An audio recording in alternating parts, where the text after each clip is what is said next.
Capítulo 5.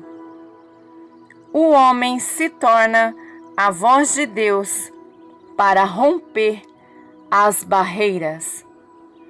A voz do Senhor ouve-se sobre as águas.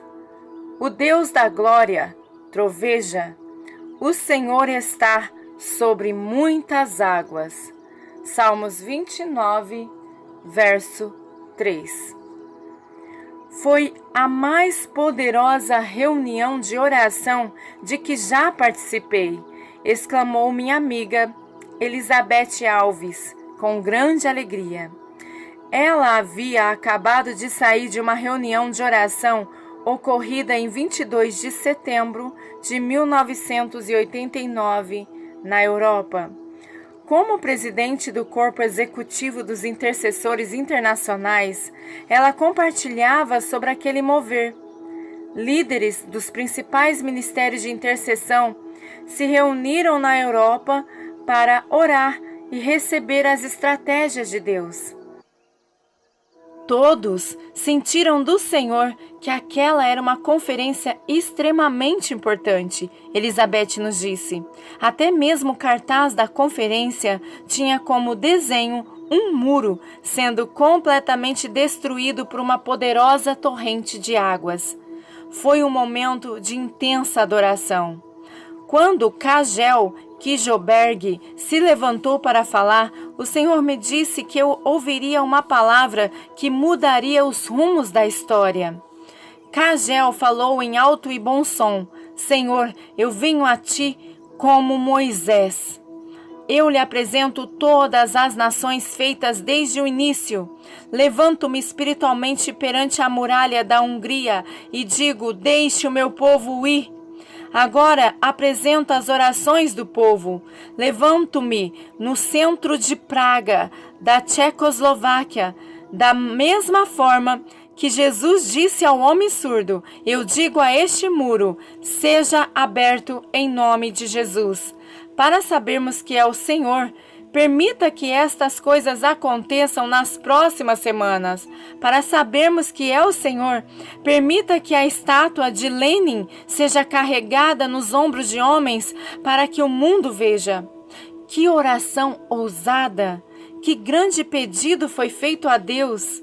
Enquanto ouço esta história, eu me pergunto, será que o Senhor responde às orações como esta? Pode um homem em oração determinar que as pessoas de outros lugares sejam livres para os propósitos de Deus? Todos os intercessores têm o mesmo tipo de autoridade? Afinal, não é o Senhor soberano fazendo aquilo que deseja? Derrubando os muros e governantes por meio da oração. Subtítulo. Elizabeth continuou explicando. Num curto período de tempo, a história da queda do governo da Hungria e da Tchecoslováquia estava nos jornais. Outro homem, Bert Holdbecker, líder da oração intercessória pela Alemanha, levantou-se. Bert orou pela Romênia e pediu que o reinado de Ceausescu terminasse antes do final do ano. Ceausescu foi um ditador romeno mais implicável e cruel que Stalin. Ele foi assassinado em dezembro. Elizabeth também orou ao Senhor sobre o governo da Alemanha Oriental.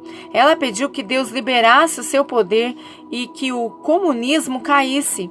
Em 8 de novembro, data americana, pois existe a diferença de um dia entre o calendário americano e alemão, o muro veio abaixo, primeiro na Hungria e depois em 9 de novembro ele caiu na Tchecoslováquia. O que é que esta reunião de oração, da qual a nossa presidente dos intercessores internacionais participou, tem a ver com a queda desses muros? Isso aconteceu porque aquelas pessoas eram intercessoras poderosas? O Senhor usa fortes guerreiros de oração para tarefas especiais e pessoas normais para tarefas menos importantes? Poderia o Senhor me usar para mudar o mundo? Eu ainda não compreendi completamente a dinâmica espiritual daquilo tudo que aconteceu, mas a história permanece na minha mente. Jamais poderia esquecê-la. Talvez o Senhor possa usar o seu povo de maneira que eu nunca pensei ser possível. Então eu decidi que iria estudar e orar para descobrir a vontade do Senhor para o seu povo. O plano eterno de Deus. Subtítulo: Uma das primeiras coisas que descobri foi que Deus sempre teve um plano para o mundo e para a vida de cada um individualmente. Ele não é como grande parte das pessoas de hoje que simplesmente vivem o dia sem pensar no futuro.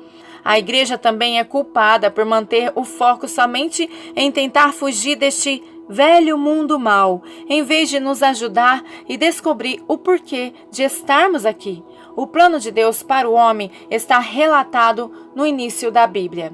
Então disse Deus: façamos o homem à nossa imagem, conforme a nossa semelhança. Domine ele sobre os peixes do mar, sobre as aves do céu, sobre os animais domésticos, sobre toda a terra, sobre todos os répteis que se arrastam sobre a terra.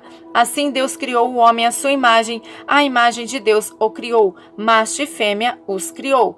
Deus os abençoou e lhes disse: frutificai e multiplicai-vos, enchei a terra e sujeitai-a, dominai sobre os peixes do mar, sobre todas as aves dos céus e sobre todos os animais que se arrastam sobre a terra. Gênesis 1, versículos 26 e 28 ao 28. Deus criou o homem à sua própria imagem e semelhança, após a criação de todos os outros seres. Ele criou o homem com a aparência mais próxima a dele próprio, mais do que qualquer outra criatura. Somente Jesus foi a expressão da imagem de Deus, ainda que ele tenha escolhido fazer o homem muito semelhante a ele. O Senhor simplesmente pôs um pouco de sua honra no homem. Nele, uniu carne e espírito, céu e terra. O homem de Deus foi designado para ser o seu representante na terra. Como seu embaixador, ao homem foram delegados autoridades e domínio sobre a terra. Dutch Sheets explica o significado de Gênesis 1, capítulo 1, versículos 26 ao 28. Em seu livro Oração Intercessória, ele diz: Adão era comparável ou semelhante a Deus, tão parecido com o Senhor que era algo ilusório. Deus era reconhecido em Adão, o que significava que Adão carregava um peso aqui na terra. Adão representava a Deus, apresentando outra vez a sua vontade na terra. Era o governador e administrador do planeta. A terra era a tarefa de Adão. Estava sob domínio e cuidado. Ele era a sentinela, o guardião. O modo como as coisas aconteceram no planeta Terra, para melhor ou para pior, dependia de Adão e de sua descendência. Adão, como representante de Deus, deveria demonstrar o caráter e a autoridade de Deus, como também a voz e o comando de Deus sobre a terra. Adão e Eva deveriam falar em nome de Deus a toda a terra e a seus habitantes. Eles deveriam falar do mesmo modo que o embaixador americano fala pelo presidente dos Estados Unidos aos povos aos quais é enviado.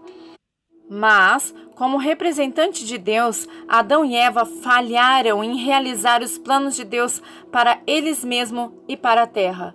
Gênesis 3 revela a queda do homem. Adão e Eva, consciente e deliberadamente, violaram uma ordem explícita e enfática de Deus ao comerem do fruto proibido. Como resultado da queda, nós desistimos do plano de Deus para subjugar a terra. Houve então separação entre Deus e o homem. Restauração, subtítulo. Após a queda, Deus, em sua misericórdia, prometeu a Adão e Eva a redenção e a restauração. Ele deu-lhes uma vestimenta para colorir-lhes a nudez e prometeu que a semente da mulher um dia feriria a cabeça da serpente. Esta promessa fala sobre Jesus. Pois assim como por uma só ofensa veio o juízo sobre todos os homens para condenação, assim também, por um só ato de justiça, veio a graça sobre todos os homens para justificação e vida. Pois, como pela desobediência de um só homem, muitos foram feitos pecadores, assim, pela obediência de um, muitos serão feitos justos. Romanos 5, versículos 18 e 19. Jesus veio para inaugurar uma nova aliança. Deus trabalha na terra por meio de alianças. Adão e Eva quebraram a aliança que tinham com Deus, mas por intermédio de Jesus, um caminho foi criado para a restauração. Pelo novo nascimento, o homem se torna um parceiro na aliança do Senhor. Os intercessores, como parceiros na aliança de Deus, são aqueles que hoje se colocam nas brechas que separam as pessoas de Deus. São aqueles que participam com Deus no processo de remissão do mundo. O profeta Ezequiel falou sobre a carga de Deus para o homem que entra na brecha pela restauração, que deve vir aos indivíduos, cidade e nações. Busquei entre eles um homem que levantasse o muro e se pusesse na brecha perante mim, por esta terra, para que eu não a destruísse, mas a ninguém achei. Ezequiel 22, versículo 30. Colocando-se na brecha. Subtítulo: As palavras brecha e fenda não possuem o mesmo significado. Quando um muro era danificado ou aberto pelo ataque de um exército inimigo, havia perigo para aqueles que tentavam consertar a brecha causada. A Bíblia fala sobre falsos profetas, os quais ninguém encontrava em épocas de reparação das brechas. Os verdadeiros profetas eram identificados como pessoas tão próximas do povo de Deus que estavam até mesmo desejosos de se exporem ao perigo para ver o muro restaurado. Moisés desejava estar na brecha pelo povo do Senhor. Veja Salmos 106, versículo 23. Contudo, Jesus era o único digno de pagar o preço por intermédio de sua morte, sepultamento e ressurreição, e de estar na brecha para reparar o muro da proteção do homem. Pelo seu sacrifício, Cristo trouxe de volta aquilo que foi tomado do homem. Jesus restaurou a autoridade legal que a humanidade tinha para ser representante de Deus na terra. Agora os planos de Deus para o homem podem ser realizados. O homem mais uma vez pode reinar por intermédio do Messias Jesus. O Senhor estende a sua mão a todas as nações, pois o seu povo participa com ele no processo de redenção na terra. Seu representante é aquele que o profeta Ezequiel diz que Deus procura estar nos furos e brechas. Você e eu seremos a voz do Senhor para ajudar a trazer a cura à terra. O dicionário Webster define brecha como quebra, abertura causada por ruptura, falha em observar os termos de uma lei ou promessa, violação, infração, abertura causada pelo rompimento de uma barreira, como numa parede ou linha de defesa, um lugar quebrado ou rompido. O Senhor tem levantado intercessores nos dias de hoje que irão estar na brecha para interceder. Como parceiros na aliança de Deus, eles se tornarão a voz do Senhor na terra para proclamar o perdão, a cura e a restauração nos lugares dilacerados e que necessitam de reparo. Ele está à procura daqueles que estão na aliança com Ele. Isso significa que eu e você seremos a voz do Senhor para ajudar a trazer cura sobre a terra. Os que de ti procedem edificarão os lugares antigamente assolados e levantará os fundamentos de geração em geração. Chamar-te-ão reparadores de brechas, restaurador de veredas com moradias. Isaías 58, versículo 12. Como povo de Deus, nós nos colocamos na brecha e temos habilidades para sermos usados por Deus, como a sua voz, que proclama palavras inspiradas pelo poder do Espírito Santo. O Salmo 29 fala das várias formas como a voz do Senhor se realiza. A voz do Senhor ouve-se sobre as águas. O Deus da glória troveja. O Senhor está sobre as muitas águas. A voz do Senhor é poderosa. A voz do Senhor é cheia de majestade. A voz do Senhor quebra os cedros. O Senhor quebra os cedros do Líbano. Ele faz o Líbano saltar como um bezerro e a Sirion como um filhote de boi selvagem. A voz do Senhor separa as labaredas de fogo. A voz do Senhor faz tremer o deserto. O Senhor faz tremer o deserto de Cádiz. A voz do Senhor faz partir as corças e desnuda as brechas. E no seu tempo todos dizem glória. Salmos 29, versos 3 ao 9.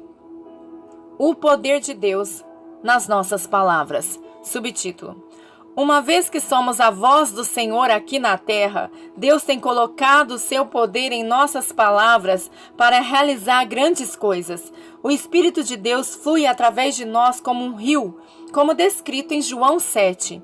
Quem crer em mim, como diz a Escritura, do seu interior fluirão rios de águas vivas. Isto ele dizia do Espírito, que havia de receber os que nele crescem. O Espírito Santo ainda não fora dado, porque Jesus ainda não havia sido glorificado. João 7, versículos 38 e 39. Os rios de águas vivas produzem um meio para que a liberação da voz do Senhor possa fluir. De acordo com o Salmo 29, sua voz está sobre as águas, sua voz está sobre os rios de água viva, que fluem da boca dos intercessores. Dutch Sheets diz: após repreender a tempestade, Jesus repreendeu os discípulos por seu medo e incredulidade, sugerindo que os discípulos poderiam ter repreendido a tempestade. E logo depois de amaldiçoar a figueira, disse a promessa de que nós falaríamos às montanhas e elas se jogariam ao mar. Ele está descrevendo o poder da declaração inspirada pelo Espírito Santo. Nós nos tornamos a voz de Deus sobre a terra. Várias coisas estão listadas no Salmo 29 que descrevem o que a voz do Senhor faz. Uma das coisas mencionadas é que a voz do Senhor quebra.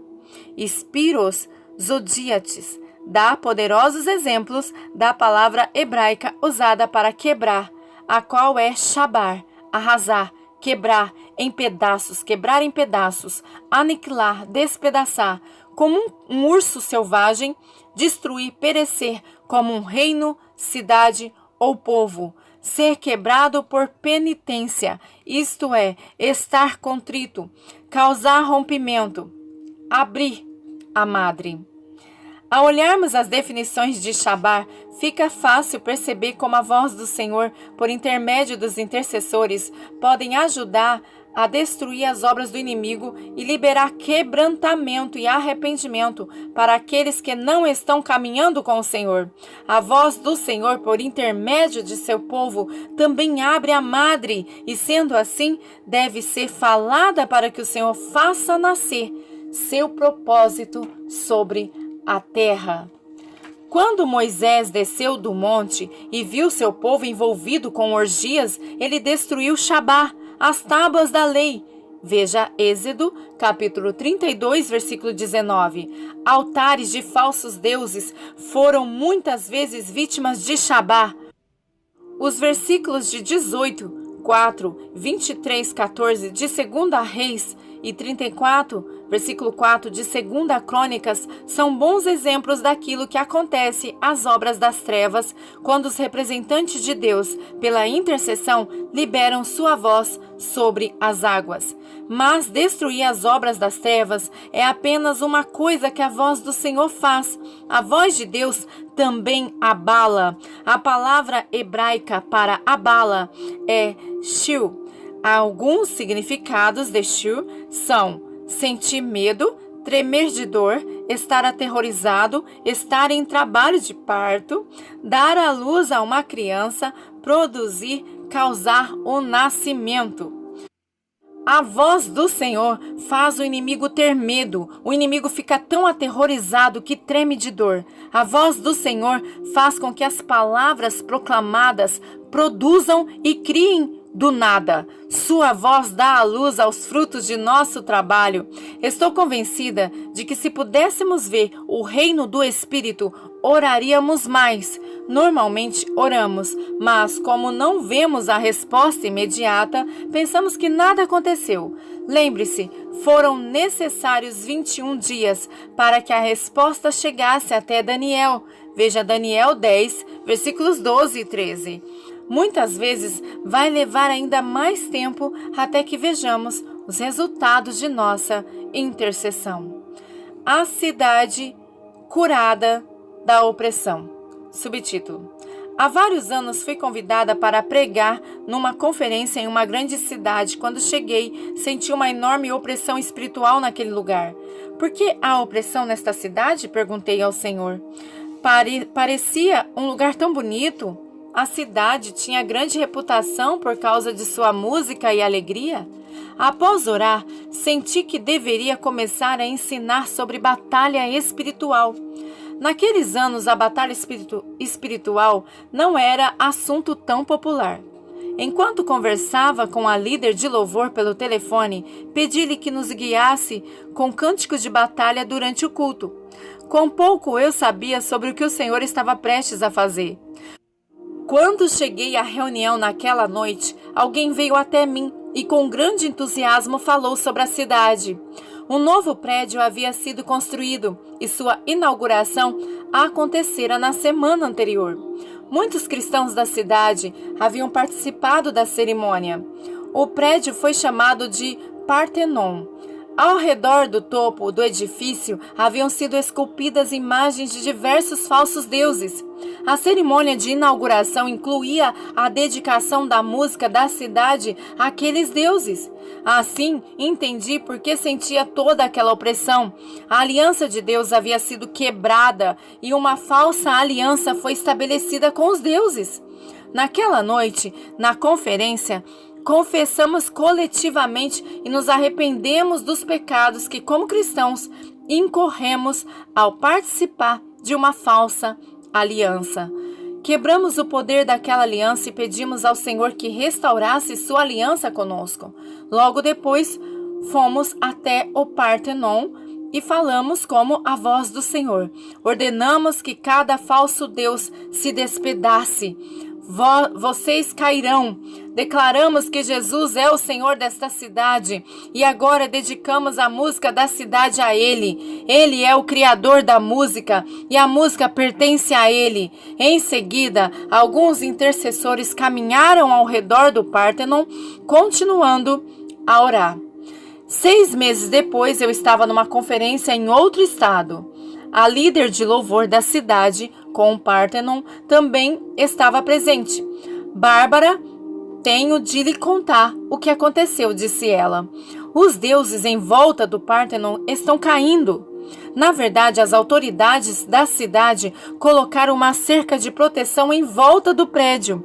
Os arquitetos estão confusos. Eles não conseguem entender como o Partenon da Grécia tem estado de pé por tantos séculos e o de nossa cidade já está se desmanchando em apenas 6 meses. Apesar de termos entrado em batalha espiritual durante a reunião, não tínhamos ideia de quão poderosa a voz de Deus é. Nossa intenção não era destruir um prédio, mas fazer perecer e quebrar em pedaços as obras do inimigo. Nosso desejo era que fosse produzida a vontade de Deus para a cidade. Hoje o Senhor tem usado a música daquela cidade para abençoar o corpo de Cristo, e todos aqueles que ouvem as músicas dizem glória.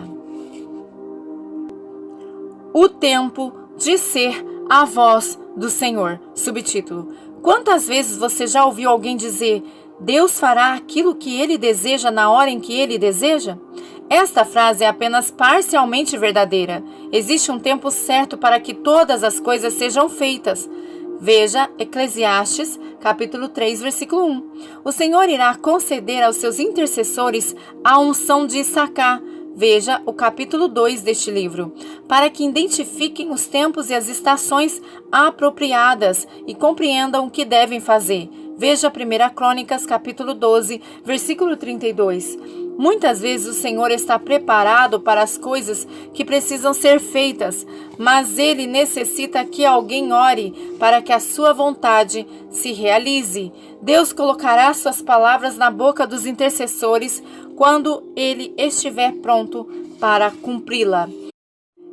Então estendeu o Senhor a sua mão e tocou-me na boca, e me disse: agora pus as minhas palavras na tua boca. Vê, ponho-te hoje sobre as nações e sobre os reinos, para arrancares e derrubares, para destruíres e arruinares, e para edificares e plantares.